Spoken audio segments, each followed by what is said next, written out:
বহরমপুরে চলন্ত গাড়ি লক্ষ্য করে চলল গুলি। বুলেট লাগে যুব তৃণমূল নেতার গাড়ির পেছনের কাছে। গুলি লক্ষ্যভ্রষ্ট হওয়ায় প্রাণে বেঁচে যান বহরমপুর শহরের যুব তৃণমূল সভাপতি পাপাই ঘোষ। বিভৎস জোরে একটা গাড়ির পিছনে আওয়াজ হয়। আওয়াজ হওয়ার সঙ্গে সঙ্গে আমি আমার ড্রাইভারকে বলি, শুরুকে বলি গাড়িটা ঘুরিয়ে টানার সঙ্গে সঙ্গে পিছন থেকে আবার একটা আওয়াজ। তখন আমরা গাড়ি একদম ফুল স্পিডে বেরিয়ে চলে এলাম। পরপর 2 রাউন্ড আমার গাড়িতে ফায়ারিং হলো। শনিবার রাতে এক সঙ্গীকে নিয়ে গাড়ি করে বাড়ি ফিরছিলেন যুব তৃণমূল নেতা। অভিযোগ, তার গাড়ি লক্ষ্য করে পরপর 2 রাউন্ড গুলি চলে। গাড়ির পেছনের কাচ ভেঙে ভেতরে ঢুকলেও গুলি লক্ষ্যভ্রষ্ট হয়। হামলার নেপথ্যে রাজনৈতিক যোগ রয়েছে বলে তার দাবি। আমরা তো ফুল টাইম রাজনীতিটা করি। আমি আমার মিসেস ঠিক রাস্তার ওপারটাই মনীন্দ্রনগর পঞ্চায়েত করছে। মনীন্দ্রনগর পঞ্চায়েতের প্রধান আছে। সামনে বিধানসভা ইলেকশন, মনে হচ্ছে রাজনীতির কারণেই, হয় আমাকে ভয় দেখার কারণে কিংবা প্রাণনাশের চেষ্টায় এই ঘটনা ঘটিয়েছে। অদিত চৌধুরী হেরে গেছে, হেরে গিয়েও কিন্তু ওর যে খুনের রাজনীতি, ওর সঙ্গে প্রচুর খুন করিয়েছে কিছু লোকজন আছে। অদিত চৌধুরী খুনি কিছু বিজেপির সঙ্গে ঢুকেছে। ঘুরে ফিরে সেই গরু রচনার মতো সেরকম কংগ্রেসের দিকে আঙ্গুল তোলাটা একটা অভ্যাসের মতো হয়ে দাঁড়িয়েছে।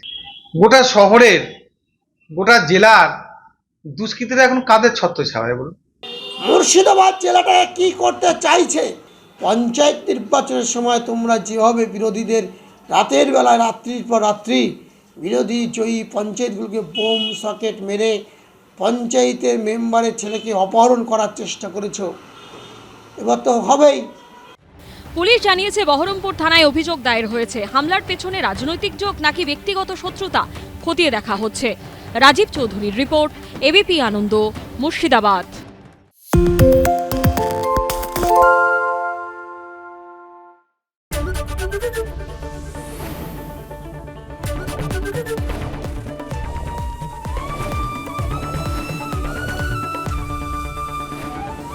এবিপি আনন্দ, এগিয়ে থাকে, এগিয়ে রাখে। পালিয়েছে তাই নাকি? রাত্রে বাংলা গুজব চায় না, বাংলা খবর চায়। বাংলা খবর, বাংলার খবর।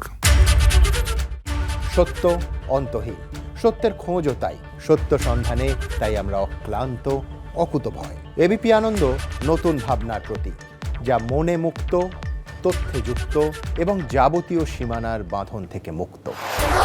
সীমা না শব্দটির মধ্যে লুকিয়ে আছে মানা শব্দটি, যেন চোখ রাঙানি এক অদৃশ্য বেড়াজাল, যা আটকে রাখে আমাদের এক ছোট্ট গণ্ডির মধ্যে। একমাত্র সঠিক খবরই গড়ে তুলবে এক মুক্ত সমাজ। সেই জগৎ গড়ার লক্ষ্যে কোনো সীমানার ঠুকুটি আমরা মানব না। এবিপি আনন্দ, এগিয়ে থাকে, এগিয়ে রাখে।